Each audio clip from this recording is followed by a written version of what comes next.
sound. Gate is rain bout puz room.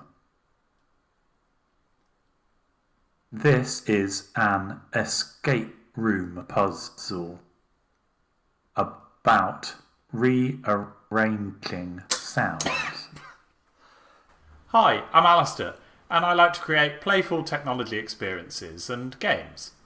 And in this video, I'd like to teach you how to create this, which, as you've just heard in the introduction, is an electronic puzzle suitable for use in an escape room.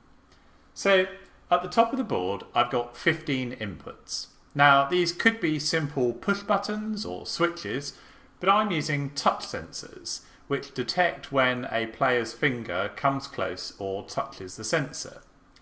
And what players need to do is they need to press those sensors in the correct sequence in order to unlock the maglock here.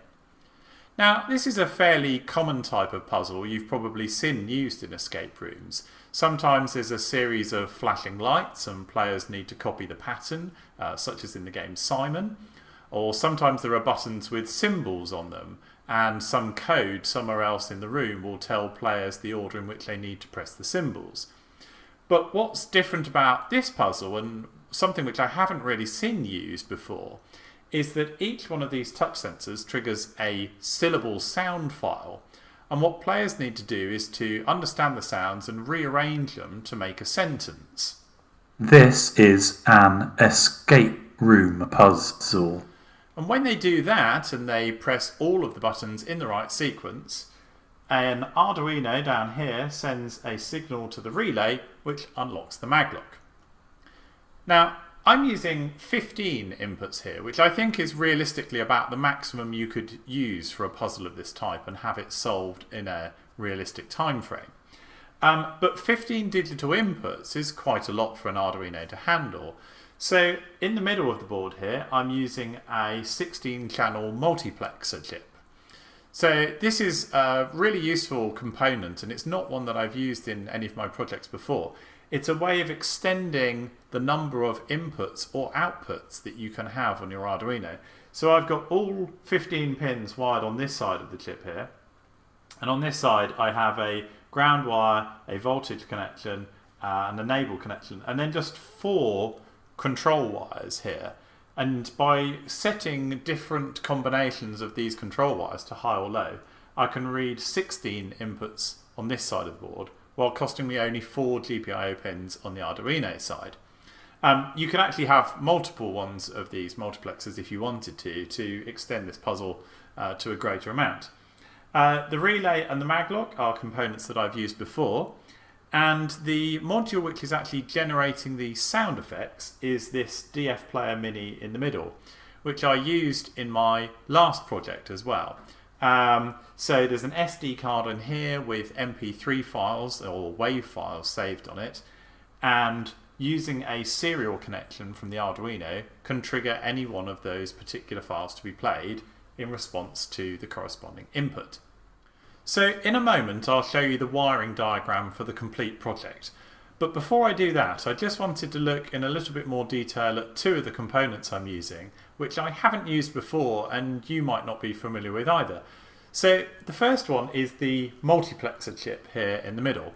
And if I show you that in a bit more detail, so I'm using a 16-channel 4067 multiplexer. So this is an analog multiplexer, so it has 16 channels which can be either analog or digital, and there can be inputs or outputs for the cost of just 4 control pins on the Arduino. So if you're running a project that needs a lot of inputs or outputs for any reason, as I'm doing at the top here, so I've got lots of buttons, these are a really good way of extending the input-output capability of your project. For a very small amount of money, this is a few dollars, I'll put a link in the description to where I actually got this from. And there's libraries that make them pretty straightforward to use as well, so they're not much more complicated than just doing a digital read of a regular Arduino GPIO pin. And the second component I'm using obviously is the touch sensor array itself. So this is one of the touch sensors I'm using, You can see it has 3 inputs. It has a ground, a 5 volt, and an output signal line. So when the sensor is not being touched, the output line will read low. And when a finger comes within about half a centimetre to a centimetre of it, that signal will change to high. Now, I've just mounted these touch sensors on the surface of the board here with the wires going around the back to make it easy for you to see them. In a real-life escape room, however, you'd want components like this to be embedded within whatever prop it was you wanted the players to interact with. You wouldn't necessarily want them on the surface. And that's fine. So they will detect a finger coming within about half a centimetre through an air gap or through a thin piece of wood or plastic. That's fine. So just to demonstrate that, I've got a clear plastic cover here. This is about 3 or 4 millimeters thick. So if I just place that on top of the buttons there and then try to press them again, an escape this up. You'll see they'll work fine. So long as they're mounted close to the surface of whatever prop it is you want to use, that's fine. Okay, so here's how everything's wired together, and we'll just talk through each of the connections in turn. So starting at the top of the board here, here's my array of touch sensors. And what you can see is that they all share a common ground connection, that's this black wire here. And they also share a common 5 volt connection, which is this red line going in here. And then they each individually have their own signal outlines, which are the yellow wires here. And these are going into the pins on this side of the multiplexer. So this is a 16 channel multiplexer, and I've got a 3x5 array of touch sensors. So I'm using the first 15 pins here. I'm leaving the 16th one blank. Just one thing to mention here, I've seen a couple of different brands of these touch sensors, and sometimes they have the pins at the top in a different order. So mine, from left to right, I've got the positive 5 volts, then the signal out, then the ground wire. But do check the labelling if you're using a different brand, because I have seen them in different orders sometimes. So here is sort of the input side of the multiplexer, and then on the other side of the multiplexer, what we've got here is again a ground and a positive 5 volt supply. And then all of these wires here are going straight to pins on the Arduino. So we've got an enable pin, that's going to digital pin 7. We've then got the switch pins, S0, S1, S2 and S3. They're going to digital pins 6, 5, 4 and 3. And finally we've got a signal pin, which is going to digital pin 2. So one way you can think about the way a multiplexer works, it's a bit like an electronic rotary switch. And by turning this switch around, you can choose which one of these yellow wires on this side here is going to be connected to the yellow wire on this side of the board. So the way that the switch is turned is by changing the values of these switch lines here. So S0, S1, S2, S3. Depending on what combination of these are receiving a high signal and which ones are getting a low signal, a different one of the wires on this side of the board will be connected to the signal line. And then over here we can simply do a digital read on pin 2, just as we would do normally if there were a simple single input connected here. And what we'll do is we'll be able to read the value of whichever one of the sensors is currently being addressed here. So in the code, what we'll do is we'll loop round all of the different combinations of switch pins here to connect each one of these yellow wires in turn to the signal pin, and then we'll read it and we'll build up an array of what all of the sensor values are reading. But we'll look at that in more detail when we get to the code. Over this side here, I've got a 12 volt cabinet style maglock. So maglocks come in different varieties. Some of them are the bar kind, which is a fail-safe maglock. So they need to be continuously supplied with power in order to stay locked. I'm using here what's often called a cabinet style maglock, or sometimes a fail-secure maglock. So this is locked by default. and it's often used to secure cupboards and drawers and things like that. But when it receives power from a 12 volt source, which I've got here, it will kind of eject the catch. This bit here will spit it out, as you saw in the video at the beginning, and attack me in the throat. So to be able to control that pulse of 12 volt power here, I've got the ground connected directly to ground, and the positive 12 volt line. On this side I've got going to the normally open side of the relay, and from the power supply is going to the common connection here. So when the power is off, normally closed will be connection to normally open. This is an open circuit and nothing happens. But when the relay is energized, these two will become connected, forming a closed circuit here, and this will supply power to the maglock and eject it. So what's going to control whether this relay is open or closed or not is this yellow signal line here, which is going into pin 12 on the Arduino. And the relay coil itself, so actually the magnetic coil that's going to pull the metal contactor across, well, that needs a 5 volt power supply. So here we've got our 5 volt and our ground line as well. And then moving on to the bottom half of the board here. So here we have the DFPlayer Mini. This is what's going to control the audio output.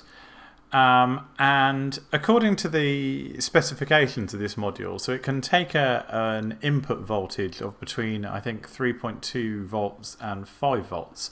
But from reading various forums, it seems that if you actually give it 5 volts, you'll get problems with sound kind of distorting and clipping and various other problems. So the ideal operating voltage is actually around 4.2 volts. So at the bottom here, this rail at the bottom here, this power rail is at 5 volts. And the purposes of this diode here, so this is a 1N4001 diode, and one of the effects of diodes is that they do have a voltage drop across them. So rather than plug the VCC pin of the DFPlayer straight into the 5 volt line, we're going to connect it to the 5 volt line across this diode here, which is going to drop about 0.7 volts. And with a bit of luck, that's going to provide the perfect operating voltage for the DFPlayer there. So that's the purpose of the diode there. I've also put in a 220 microfarad capacitor close by. When this starts playing, it draws a reasonable amount of current. And so this capacitor here is just to smooth out any kind of spikes in the current draw when this first starts up. So that's what that's there for. Now the actual commands to tell the DFPlayer to play the different sound files are going to be sent over a serial connection from the Arduino, and they're going to be sent on pin A0 here. So we're going to be using a software serial connection for this, which you can emulate using any of the pins. I'm just using A0 because it happens to be on the correct side of the board. But you can use any unused pin for that. It doesn't have to be an analog pin. But the serial connection on the Arduino, because I'm running a Nano, is at 5 volts. And the serial interface on the DFPlayer is at 3.3 volts. So what we need to do is we need to create a kind of a voltage divider circuit just to reduce that serial connection slightly. So the way we do that, here we've got a 1 kilo ohm resistor, and that's going to go between the A0 pins. This is our transmit pin on the Arduino, and this is the receive pin on the DFPlayer. And then we also have a 2 kilo ohm resistor that is going between that receive pin and ground. So the way that voltage drops across a circuit is in proportion to the resistance encountered along the way. So here we've got 5 volts coming out here, and by the time it gets to ground here we're at 0 volts. And along the way we've gone through a 1 kilo ohm resistor and then a 2 kilo ohm resistor. So 1/3 of the voltage will be dropped across here, and then 2/3 of the voltage will be dropped across here. So if we start off at 5 volts and then we've dropped 1/3 of the voltage, at this point here, which is where the receive pin is, we're at 3.3 volts, which is perfect. That's where we want to be. So that's why the two resistors are here. On the way back, so this is the transmit pin of the DF player going to the receive pin of the Arduino. Now this is sending a 3.3 volt signal into a pin which is between 0 and 5 volts. So we don't need to do anything with the signal in this direction. It will be sent at 3.3 volts. That will still be read as a high signal by a 5 volt pin. So that's absolutely fine. I've seen a load of diagrams on the internet of people connecting these in different ways and putting resistors in both lines and all over the place. I admit that the data sheet itself for the DF player is a little bit tricky to follow, but my understanding is that is a robust solution, and certainly it works for me. And if you do have any problems with it, obviously let me know, but that should be fine. Now these wires coming off the bottom here, so we've obviously got ground connection to the DF player itself and also on this side as well. And then we've got a kind of a range of options as to how you want to take the audio output from the DF player. You can directly plug in a small speaker like this one. So if you've got a speaker that's less than 3 watts in power, you can directly plug it into pins 6 and 8 here. Or alternatively, and that will give you a mono output, or you can get a stereo output to a sort of a line out jack from pins 4 and 5 here together with a ground pin. So that's what I'm using. I've got a 3.5mm headphone jack which I've wired into these 3 pins here, and I'm taking that to an external amplifier. So that's how I'm getting my output, which is how you're going to get a more beefy sound. But if you just want a small sound in a portable prop, let's say, then a 3 watt speaker might be fine directly plugged in. And finally, over this side, we've actually got the 5 volt power itself. So again, just to clarify the power requirements, so we've got the 12 volt power here. That is just providing power to the maglock and nothing else. This is an isolated circuit on this side. And then everything else is running at 5 volts, which is coming in from this DC input here. So the Arduino itself, the DF player, having had its voltage dropped across this diode here to 4.2 volts, and also the multiplexer chip and all of the touch inputs here are all coming off this power supply here. So here's the code that's running on the Arduino, and we'll just step through it. So at the start, so I've got a debug define. I start all my code projects with something similar to this. So what this basically means, while this line is here, as the code executes, what's going to happen is there's going to be additional information which is sent to the serial monitor output. So if you connect a USB connector and open up the Arduino IDE serial monitor, you'll be able to read things like the value of any inputs, or if there's any error messages generated as the code executes, things like that, which is going to make it easier to configure and set up. Once you're happy that the code is running okay, you can simply comment out this line like this, and then those extra statements won't be generated anymore. Then we go on to the include section. So this is where we've got external libraries which we're including in the code, and I'm using 3 libraries here. So the first one you can download from GitHub here, and this is going to make it easier to address the multiplexer. So multiplexers are not that hard to use. You write a combination of high and low values to those 4 switch control pins, and then depending on the values that are set, you can read different ones of the input on the signal line.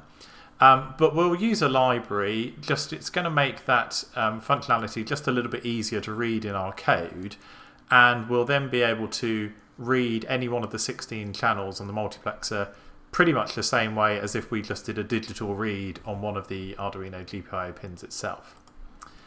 I'm including the software serial library. So this is how we're going to address the DFPlayer module. We're going to send commands over a serial connection to say which audio track we want to play. So software serial, there are some problems with this library. It's not desperately performant. A lot of people have had some problems with it, but it is included in the Arduino IDE itself. So the reason I'm using it here is because actually our requirements for the serial connection are pretty straightforward. All we're going to do is send a single serial command message each time one of the touch sensors is pressed to instruct the DF player to play the corresponding sound file. So I'm guessing that as players press the touch buttons, they're only going to be pressing at most a couple each second, let's say. So it's not very high demand on that serial connection. If you were using, let's say, some sensor that used a serial interface and you were sending a lot of data backwards and forwards, so some sensor that was constantly updating its value, I would probably recommend that you don't use this and you use one of the alternative software serial interfaces instead. There's one called AltSoft Serial, which is faster and a bit more robust, although a little bit trickier to set up, and it's a bit more constraining about what pins you can use. So I'm using this one simply because it's more straightforward and it is included with Arduino, the IDE, but if you do have any problems with it, you might want to consider using one of the other software serial libraries instead. And then finally, we'll include a library to help access the DF player itself. So again, we could have actually written this code directly. What this library does is it defines some of the common control codes for things like stopping audio or playing a particular track and setting the volume level and things like that. These are just serial commands, so we could have written them directly in the code with the bytes to send, but we'll use a library just to make our code slightly easier and to abstract that functionality again. Okay, then we go into the constants. So these are the values which are not going to change throughout the duration of the project. I've got 15 input pins, so I'll define that up here. And here I'm defining the order in which those 15 pins need to be pressed to solve the puzzle. So as you'll have seen from the video at the start, the correct sequence I've got here is simply to press the buttons from top left to bottom right, going down the columns from left to right. So you simply press them in order. But if you wanted to switch the puzzle out to make it more complicated, or to rearrange it every now and again, all you'd simply do is reorder the numbers in this list here from start to end that they had to be pressed in to solve the puzzle. And then I also define, so this is the pin that is connected to the signal line on the relay, and this is going to be driven low when the puzzle is solved. So the relay module I'm using, which is typical of its type, is what's called an active low relay. So we send a low signal to it. That's going to switch across the common connector to the normally closed connector and activate the maglock. We go on to the global section. So these are values which are shared throughout the duration of the project, but they do change. So first of all, this is the constructor function for the object from our multiplexer library. So we'll define a multiplexer, we'll call it mux. And these are the signal pin, so the pin that we're actually going to read the input on is 2. We're treating the multiplexer as an input. Remember I said you can use these devices to extend the number of output pins on the Arduino as well, but we're using this as an input. It's going to be a digital input, and these are the 4 pins that the control pins are connected to. Then we'll define our software serial interface. So we're using receive on the analog 0 pin and transmit on the analog 1 pin, but you can set those to any unused pins you want. That is one of the advantages of the software serial libraries. You can use any pins, so it's pretty handy for that. And then we'll instantiate a DF player object as well, which we'll use to interface to the MP3 player.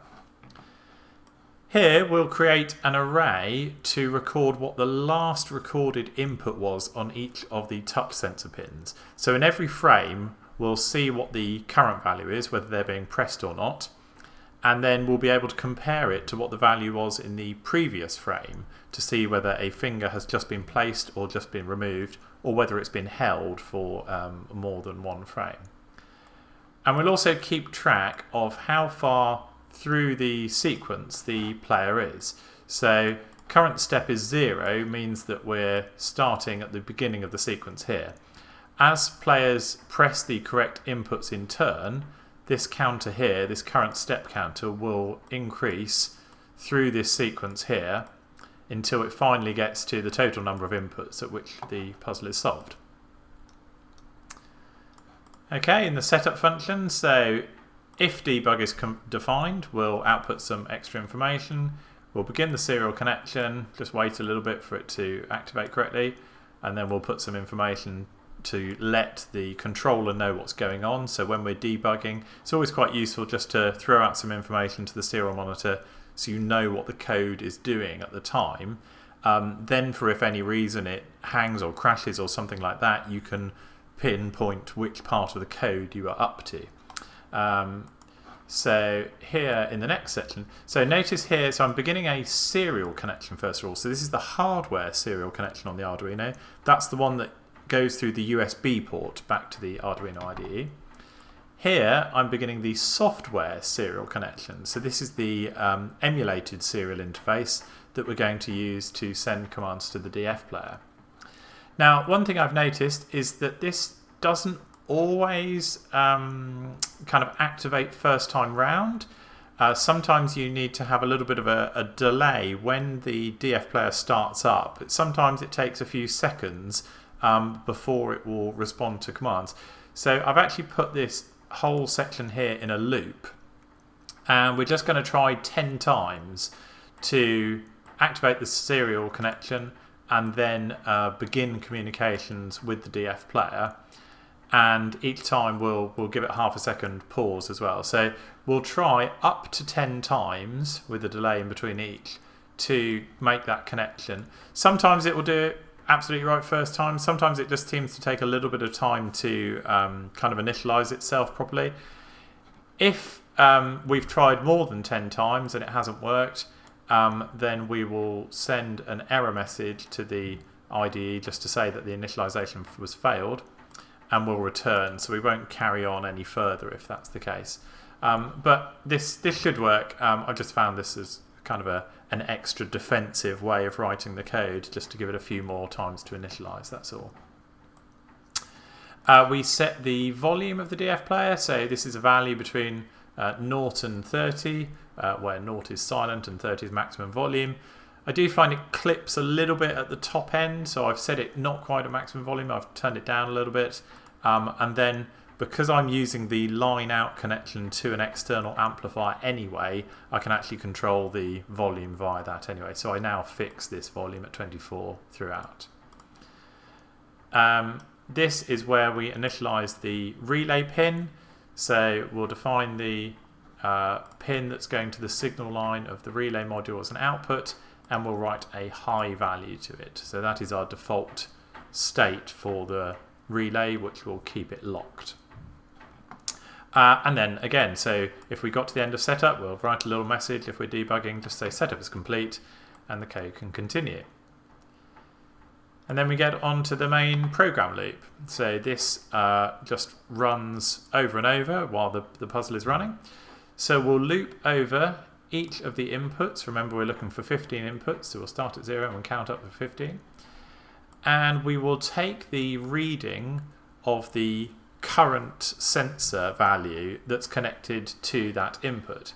So remember I said we were using this library because it makes it simple to read the values. So whereas you'd normally do a digital read and then the pin number on the Arduino you want to read, here we're doing mux.read and the input numbered connection on the multiplexer that you want to read.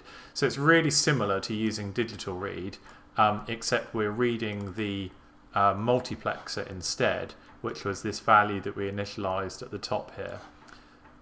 So we defined mux and the control pins here, and now we're going to read the value from mux and the input that is connected to that side of it. What we'll do here is we'll say, so if the last input on this sensor was low, so that means it wasn't being touched last time, but the current reading on that sensor is high, so that means that a finger has just been pressed onto the sensor. It was previously low and now it's high. And when that's the case, what we're going to do is we're going to play the corresponding sound file. So my sound files are numbered from 0001.wav to 0015.wav, and they're saved in a folder on the SD card called MP3. Now, because I'm counting from 0 here, which is the common way of counting when you do iterators in code, I've added a +1 here. So that's what the +1 is for. Basically, on the first go through this loop, I is equal to 0, and we will read the 0th value from the multiplexer, but the sound file associated with that is always 1 higher because the sound file is called 0001.wav. That's all that means. Then what we'll do, okay, so we've had an input. The input's just been pressed. It wasn't pressed before. We've pressed the sound associated with it. Now what we need to do is check whether that was the correct input or not. So we'll look at our current sequence array. Remember, that was defined at the top of the code up here. And that gave the order in which the inputs had to be pressed. So we'll look at that array, and we'll look at what the correct value should have been. So the current step in the correct sequence, we'll compare that and see, well, was that the same as the input sensor that's just been pressed? If it is, we'll advance onto the next step of the sequence. And we'll also put some output messages to say that's what's happened. If, having advanced onto the next step, we've actually got to the end of the sequence, so if the current step is equal to the number of inputs, we've pressed every one of the right sensors in turn, and we'll go on to the onSolve method, which we'll look at in a little second. But first of all, let's just consider the other case, which is that a input has been pressed. It wasn't pressed before. We've pressed the sound file, but it wasn't the correct next value in the sequence. So then we enter this block here. Well, what we'll do then is we'll then reset the puzzle and we'll go back to the beginning again. So we set current step is 0. And so what that means is that the next value that the player needs to enter will be right back at the beginning again. It will be this one here. And once again, we'll just put some more information, and this will be helpful in debugging here. Rather than just saying, you know, incorrect input entered, we've put incorrect input, and we're saying what value was expected at that point in the sequence, but also what value was actually pressed. So this is pretty helpful when you're trying to debug a puzzle and it's sort of not activating and you can't quite work out why. It's quite helpful to put some extra context in to say, actually, well, this is why it didn't solve, and maybe you know, you've got your wires plugged into the wrong ports, or you know, you've muddled up the sequence, you've forgotten what the correct answer was, something like that. So this is quite useful to have that extra information. And then this is the last line of the loop function. So having done all those checks, what we'll now do is we'll say, okay, well, now we'll update our array of what the last known value was for this sensor with what it is this time round. And that's the end of the loop function. So the only thing we haven't looked at is this bit here, which was to say, if we've managed to get to the end of the sequence, we'll call this method called onSolve. Okay, well, what does that do? First of all, it says puzzle's been solved. And then this bit here. So remember, I'm using one of these fail secure maglocks, which is locked by default. And to eject the catch, what you do is you briefly provide it with power. So we're writing a low value to the lock pin on the relay module. That's going to activate power on the load side to the relay. The relay will spit the catch out, and we'll wait half a second. This is 500 milliseconds. That will be plenty enough sufficient to ensure that the lock has been released. And once it has done, we'll set the lock pin back to high again. So this was the default state that we initialized the pin in, and this is sort of the resting state. So you don't want to continuously supply power to a maglock of this style. It'll burn out very quickly if you do that. You just want to briefly apply a pulse of power. Half a second is fine, and then reset it again back to high. And then once again, just as we did if the incorrect input was entered, when the puzzle is solved, we'll also reset the current step back to 0 to enable the puzzle to be input again from the beginning. And that's it. So that's about all there is to say about this project. I really enjoyed making this, and I think that with a lot of escape room puzzles there's a tendency for things to engage sight and visual and graphical elements, and it's nice to be able to do something that engages the other senses, so something that's sound based I think is a really fun puzzle. And I hope you found that interesting and useful as well. If you'd like to download the Arduino code or to access the wiring diagram which I showed in this video earlier, I'll put links to my Patreon page there where you can get access to these resources and also all of my other projects I've done.